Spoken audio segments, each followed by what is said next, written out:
We're going to take one more question and then we will go to closing comments.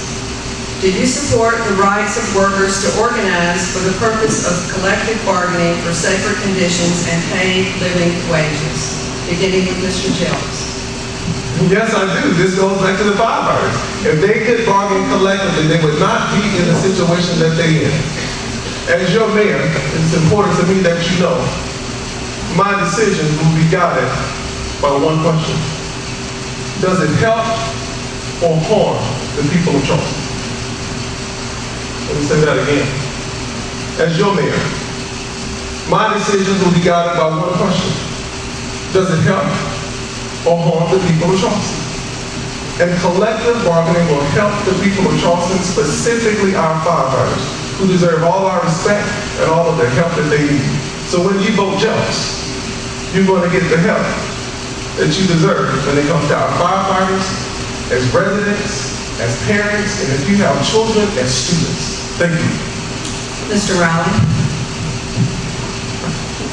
Under South Carolina law, a government cannot collectively bargain, negotiate, or collectively bargain or contract with the labor union. So we cannot do that. The city pays very good and comparable wages, and our fire department too. I've got right here the comparable salaries of firefighters in the cities, very comparable with the cities in this region and with the city of Columbia. And we take that very seriously, as are our police officers or sanitation workers. But I look forward to meeting with them every opportunity I had. Just about 3 weeks ago, I had an hour, 15-minute early morning meeting with our sanitation, streets and sidewalk workers. We went over a host of issues they raised. I responded in writing to them. We have lots of ways to communicate and to recognize the wonderful city employees. And I'm preparing next year's budget. And as I told City Council at a budget workshop earlier this week, I plan to recommend a pay increase for our employees. They're very dedicated, 1,750 hard-working people, and we're very proud about comparable salaries and very excellent benefits that the city provides. We've got one of the best health care programs for employees any place in the city. Mr. Farron. Well, I agree with the mayor on one thing. It is a moot point. It's South Carolina law. They really can't do it unless the law is changed. I would argue that I have talked to some garbage men myself. I rode around with a fella who had his own computer because the other computer, the city computer, broke, and nobody had ever replaced it. That was 6 months ago. I saw him about 3 or 4 weeks ago. The computer had not been replaced.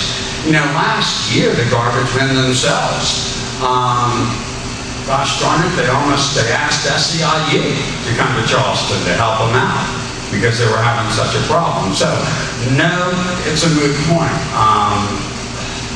Collective bargaining might be nice in a perfect world, but not in South Carolina, which, as we well know, it may be a beautiful day, but it's not a perfect world. Thank you. Mr. Gregory. I mean, this is one thing the mayor and I agree on. This is a right to work state. But I will listen to anyone that comes to my office. I had a meeting last night, Mayor Riley, with some city employees who are not very happy, who are frightened to death to even identify themselves with regard to what their concerns and their issues are.